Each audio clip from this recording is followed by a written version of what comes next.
국정농단 모른다는 입장 아직 유효하십니까?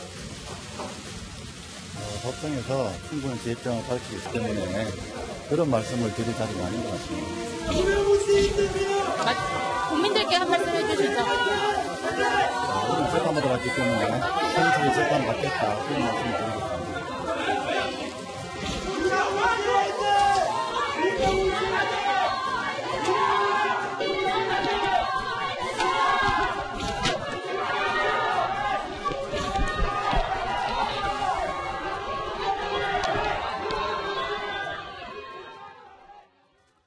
네, 우병우 전 민정수석 박근혜 전 대통령에 대해서 안타깝다는 소회를 밝혔는데요. 자, 이현수 기자 어떤 의미라고 해석할 수 있을까요?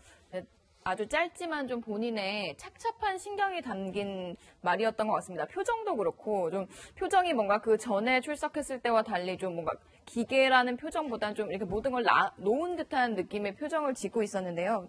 특히 박 전 대통령 자신을 이제 민정수석에 임명을 해서 함께 청와대에서 박 전 대통령을 보좌했던 사실 우 전 수석인데요. 우 전 수석 입장에서는 착잡하고 보면 박근혜 전 대통령 가장 측근에 있었던 인물이죠. 그렇기 때문에 이번 국정농단 사태에 대해서 몰랐다? 이것에 대해서는 지금 우병우 수석이 받고 있는 직무유기죄입니다. 그렇기 때문에 대통령을 제대로 보좌하지 못했다. 이런 문제에 대해서 책임을 느끼고 이것을 간단한 얘기로 이렇게 이야기를 하는 것 같습니다. 안타깝다. 이렇게요. 예, 제가 사실 오늘 출석 장면을 보면서 꼭 이건 기사에 넣어야겠다 생각한 장면이 있었는데요. 일단 검찰 조사를 받을 때 우병우 전 민정수석 기자들을 이렇게 쏘아보면서 레이저를 쏘듯이 자기에게 불리한 질문이 나올 때마다 쳐다보면서 오른쪽에 지금 보는 것처럼 짜증나듯이 이렇게 기자를 쳐다보는. 근데 오늘 출석에 보면은 사실 그런 모습이 보이지가 않았습니다. 좀 더 재판을 받기 전에 좀 차분한 모습으로 들어가기 위해서였을까요? 일단 아니면 불필요한 오해를 만들지 않기 위해서였을까요? 일단 오늘은 차분하게 이렇게 걸어서 들어갔습니다. 네, 강명규 기자. 근데 아까 영상 보니까 우병우 씨 힘내요라고 이렇게 응원하는 목소리도 들리던데 그건 누굽니까? 예, 현장 기자들의 귀가 찢어질 정도로 아주 크게 소리를 지르는 사람들이었는데 박근혜 전 대통령의 지지자들이었습니다. 예, 우병우 전 수석이 이 금속 탐지기를 통해서 이제 재판정으로 올라갈 때 일단 우병우 씨 힘내세요. 화이팅, 힘내라면서 목소리를 아까 보셨던 것처럼 외쳤는데요. 우병우 전 수석 그에 답례하듯이 한 차례 고개를 푹 잠깐 숙이고 지나가다가 계단에 올라가서는 다시 한번 크게 목례를 하는 모습이 보였습니다. 네, 근데 이현수 기자, 네. 그 우병우 전 수석 그러면 여태까지 자기 혐의 모두 부인해 왔었잖아요. 네. 오늘 재판에서도 달라지진 않았겠죠? 자기 입장 그대로를 얘기한 것 같습니다. 우선 전혀 자신의 혐의에 대해서는 적극적으로 부인을 했고요. 특히 박 전 대통령의 지시가 있어서 그 업무로서 그 일을 처리했을 뿐이다라고 이야기를 했고, 그리고 대통령의 지시를 받으면 본인이 있던 자리가 당연히 그 일을 해야 하는 자리였다라고도 부연 설명을 했습니다. 그러면서 박 전 대통령의 진실성이 밝혀질 것이라면서 박 전 대통령도 국가와 국민을 위해 지시했을 것이다 이런 말도 했는데요. 본인의 혐의는 좀 부인하면서도 이번에는 법정에서 정치적인 책임에 대해서는 조금 인정하는 발언을 내놨습니다. 우선 국민들한테 사과드린다라는 말을 했고요. 그리고 정치적, 도의적 책임에 대한 고개를 숙이는 모습을 보였습니다. 그러면서 조금 억울한 측면도 보이는데 오늘은 정치의 심판대가 아니라 법의 심판대의 선고다라는 발언을 했는데요. 그동안 이제 언론 보도나 여러 청문회에서 본인에 대한 질의가 조금은 사실이 아닌 부분도 있었다라는 측면을 좀 부각시킨 것으로 보입니다. 특히 우병우 전 수석 같은 경우는 청문회에 출석해서도 국회에서도 최순실 씨의 존재도 몰랐다, 국정농단도 모르고 있었다 이렇게 이야기를 했었는데요. 그 발언 다시 한번 들어보시죠. 최순실은 언제 하셨어요? 최순실 현재도 모릅니다. 현재도 모르신다고요? 네, 언론에서 봤습니다. 그 모든 일을 충실하게 수행했다고 생각하십니까? 최선을 다했다고 생각합니다. 중심에는 누가 있었습니까? 대통령이 있었습니까? 국민이 있었습니까? 제 직분에 맞게 최선을 다했다고 생각합니다. 네, 저렇게 끝까지 모른다고 최순실의 존재도 몰랐다고 얘기를 하는데요. 굉장히 단호한 표정이었었어요. 최석호 기자. 그런데 저렇게 몰랐다고 하면 처벌할 수도 없는 거 아닌가요? 아니죠. 지금 우병우 전 수석이 받고 있는 혐의가 굉장히 중대한 혐의입니다. 직권남용 그리고 직무유기죄인데요. 우선 우 전 수석의 재판의 핵심은 바로 이겁니다. 국정농단을 알고도 방치를 했느냐 아니면 몰랐느냐 이건데요. 만약 알고 있었다면요. 이것은 엄연한 유죄가 돼서 부 인사에 관여했다. 이 부분이 바로 우병우 전 수석이 걸려있는 직권남용 혐의입니다. 만약에 이 부분이 밝혀질 경우에 또 징역형까지 살 수가 있는데 하지만 우병우 전 수석 입장에서는 검찰 수사에서 이렇게 이야기를 했습니다. 최순실은 전혀 몰랐다. 그리고 모든 것은 박근혜 전 대통령의 지시로 이루어진 것이다. 이렇게 얘기를 했는데 이번 재판정에서도 검찰과 이 부분에 대해서 법리 싸움을 치열하게 벌일 것으로 보입니다. 그러니까 한마디로 정리하면 최순실을 몰랐다, 국정농단 몰랐다 하면은 자기가 약간은 무능해질 수는 있지만 법망은 다 피해가는 거 아니에요? 그렇죠. 우병우 전 수석 같은 경우에 어떤 사람입니까? 굉장히 유능한 검사 출신입니다. 그렇기 때문에 김기춘 전 비서실장이 그랬던 나는 몰랐다 이 전략을 계속 쓰고 있는데 하지만 문재인 대통령이 뭘 지시를 했습니까? 우병우 전 수석과 관련된 이런 사안에 대해서도 한번 재수사를 하라 이러면서 사실은 서울지검장까지 윤석열 지검장을 앉힌 건데요. 이 부분에 대해서 검찰이 좀 더 면밀한 수사가 이루어질 것으로 예상이 되는 바입니다. 네, 그런데 오늘 돈봉투 만찬에 연루돼 이영렬 전 서울중앙지검장과 안태근 전 검찰국장이 면직 처분을 받았습니다. 공교롭게도 두 사람 모두 우병우 사단이라도 불렸던 사람들인데요. 자, 강병규 기자. 네. 이 징계가 우병우 전 수석에 대한 재판이나 수사에도 영향을 미칠 가능성이 있습니까? 예, 그렇습니다. 우선 돈봉투 만찬 당시에 자리했던 사람들이 이 최순실 국정농단을 수사했던 서울중앙지검 그 수사팀의 일부 멤버들이 사실 같이 동석을 했었거든요. 그런데 이제 우병우 전 민정수석도 그에 대한 일환으로 이제 조사를 받지 않았습니까? 그런데 아시다시피 이렇게 팔짱 끼고 수사관들과 함께 웃으면서 얘기를 하고 또 두 번이나 불구속 처리가 되면서 약간 검찰이 봐주기 수사가 아니냐라는 그런 좀 논란이 많이 나왔었죠.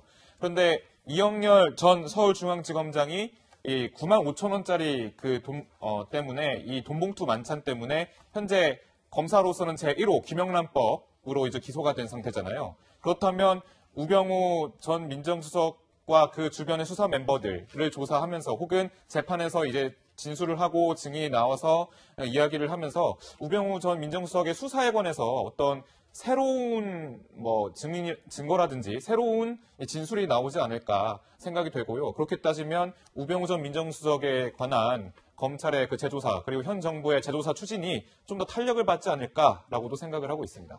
네, 그런가 하면 주 4회 재판을 받는 박근혜 전 대통령 오늘도 법원에 불려 나왔는데요. 자, 이현수 기자. 네. 박근혜 전 대통령 올림머리가 계속 헝클어지는 모양새가 또 화제가 되고 있어요. 네. 많이 좀 힘들어 보이는 모습이던가요? 어떤가요? 실제로 화면을 좀 보면서 설명을 드리면 이번 주에 이제 처음으로 주사회 재판을 시작했죠. 화면에 보면 이제 첫 출석 때의 머리 스타일과 이제 오늘 머리 스타일이 좀 많이 헝클어져 있는 모습이 보이기도 합니다. 이제 주사회 첫 주 재판을 받으면서 조금 빡빡한 일정으로 제대로 뭔가 신경을 쓰지 못했을 수도 있고, 그리고 또 어떻게 보면 사실 누가 와서 이렇게 머리를 만져주는 게 아니라 본인이 좀 커다란 핀 3개로 고정하는 부분이기 때문에 뭔가 항상 깔끔하게 매무새를 한다는 것 자체가 조금 힘든 게 아닌가라고도 그냥 생각이 듭니다. 네, 그런데 오늘 인터넷을 보니까 박근혜 전 대통령 이름이 계속 상위권에 올라와 있더라고요. 바로 배우 송중기 씨도 함께 올라왔던데 두 사람 인연이 화제가 되고 있어요. 안종범 전 수석 수첩에서 이 두 사람 이름이 나왔기 때문이죠. 예, 그렇습니다. 오늘도 제가 보고를 드렸고 발제를 올린 부분이 이 부분인데 안종범 수첩에서 여러 가지 정황이 계속해서 나오고 있습니다. 그런데 이번에는 박근혜 전 대통령이 K-스타일 허브라는 그런 한류 문화를 해외에 전파하는 그런 한국관광공사 산하에 있는 그 단체에 대해서 세세하게 어떤 지시를 내린 그런 정황이 좀 발견이 된 건데요. 그중에 지금 큰 화면으로 설명해 드리겠지만 지금 보면 송중기 씨, 탤런트 송중기 씨와 관련된 여러 가지 지시 정황이 나오게 됩니다. 우선 태양의 후예를 후예에 관해서 홍보 자료로 쓸 수 있도록 보완을 해라라는 지시가 있었고요. 또 하나는 송중기 씨의 그 발자취에 대해서 영상 제작을 해서 홍보 영상으로 쓰도록 하자라고 하는 지시가 나왔었고, 또 심지어 송중기 입간판을 이 K-스타일 허브 바로 앞쪽에 건물 앞에 배치를 해라라는 그런 상세 지시가 나온 겁니다.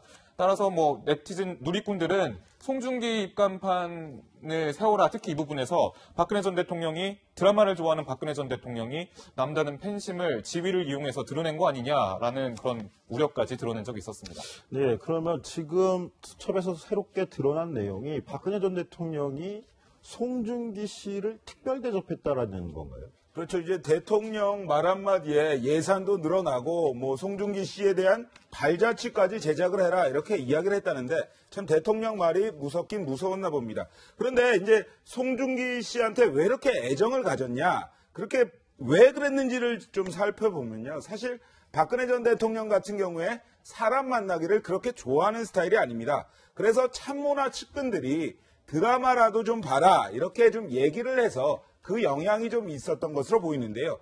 뭐 이런 드라마 시청을 권유했던 사람들이 있습니다. 전여옥 전 의원이죠. 이렇게 얘기를 했다고 합니다.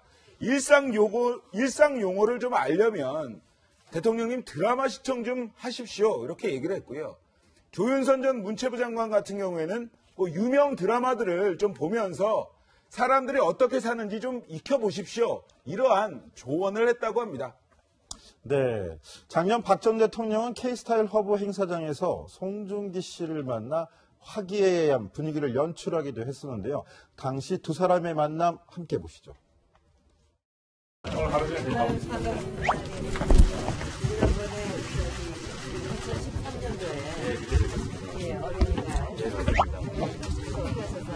즐거운 시간을 보내는데 그때가 진전이었죠. 태양의 후예가 세계적으로 인기를 끌고 있는데 바쁜 와중에도 관광 홍보대사를 맡아서 하는 모습을 보니까 진짜 청년 애국자라는 생각이 듭니다. 결론에 이게 제일 이쁘네요. 이게 제일 이쁘네요. 네, 무려 171억 원이나 들여서 개관한 K-스타일 허브 당시 개소식 모습이었는데 현재도 잘 운영되고 있을까요? 자, 강병규 기자, 네. 오늘 아침 또 발빠르게 현장 취재했죠? 예, 그렇습니다. 사전에 이 박근혜 전 대통령의 상세한 지시가 있기 전까지는 한 20여억 원. 그런데 이 지시가 있은 후에 171억 원으로 예산이 급격하게 상승을 해서 과연 지금도 잘 이루어지고 있을까, 사업이 잘 진행되고 있을까 궁금해서 직접 제가 다녀와 봤습니다. 직접 가서 하루 평균 관람객들 얼마나 되는지부터 물었는데 관계자의 목소리 한번 들어보시겠습니다. 하루 딱 지키실 때 몇 분 정도 오셨어요? 오늘 하는 것보다 예전보다는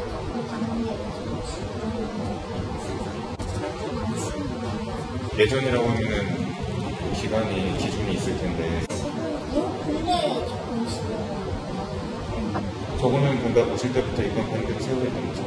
전 대통령이 방문했을 때 같이 이렇게 해서 확인하고 있어서. 자, 강병규 기자. 네. 그런데 K-스타일 허브 저것도 박근혜 전 대통령이 지시를 한 사항이다라는 걸 알고 있었나요? 그래서 제가 관계자들을 만나서 하나하나 좀 물어봤었는데 일단은 이런 상세한 지시가 나온 거, 특히 홈페이지에 어떤 걸 게시해라 혹은 입간판을 만들어라 이런 게 안종범 전 수석의 수첩에 담겨있을 줄은 꿈에도 몰랐다라고 얘기를 하고 있거든요. 그러니까 이런 지시들 하나하나 청와대에서 내려올 줄 상상이나 했겠냐라면서 상당히 당황한 모습을 좀 보였습니다. 사실 관계자들의 좀 황당한 그런 반응을 좀 보였었는데요. 한번 목소리 들어보시겠습니다. 왜 그런 것까지 있었냐? 하고 이런 생각이 드는 거지. 그게 저희가 그거에 대해서 그랬다고는 생각도 못했죠. 그게 수첩에서 예전에 그런 내용도 있나? 그런 생각이 들었죠. 우리가 외국에서 해외 시장에서 한국을 홍보하는데 송중기의 발자취가 왜 나와요? 아이고 그런 수첩이 대사로서 한국을 홍보하는 그런 거지. 그렇게 말하는지. 우리 없죠? 그런 정도까지 역정사업이라든가 이런 부분을 나올 수는 있겠죠. 제가 지금 들어보니까 좀 관계자들도 좀 황당해하기도 하고 또 우리가 이렇게 얘기를 하다 보니까 배우 송중기 씨도 굉장히 억울한 측면이 있을 것 같아요. 본인은 알지도 못하고 했던 일이고 K허브 스타일 측도 잘 모르고 자기네들은 뭐 지원을 해주니까 그렇게 받았던 것 같은데 이현수 기자. 네. 우리가 돌려놓고 생각하면 박근혜 전 대통령이 이렇게 꼼꼼하게 지시를 하는 그런 업무 스타일이었나요? 좀 그런 스타일이었죠. 만기친남이라고 처음부터 끝까지 모든 걸 다 챙기려고 한다라는 스타일이기도 하고 원래 깨알지시로 좀 그 전부터 사실 뭐 논란도 되고 화제도 되고 했었는데 사실 이런 부분 이 송중기 씨와 관련해서 뭐 한류 사업에 대해서는 사실 한류를 키우기 위해서 박 전 대통령이 그만큼 노력을 했기 때문에 힘을 줬다고 볼 수 있으나 이렇게 특정 배우와 특정 뭐 매체의 이제 홍보 방법 그리고 예산까지 이렇게 일일이 다 손을 댈 정도로 이런 깨알 지시를 내린 데 대해서는 이게 대통령이 내릴 지시인가 이런 좀 논란이 되고 있는 부분이 있습니다. 네, 알겠습니다. 뭐 박근혜 전 대통령 주제에 관련해서는 여기까지 정리를 하는 걸로 하고요. 다음 주제 큐시트로 확인해 보겠습니다.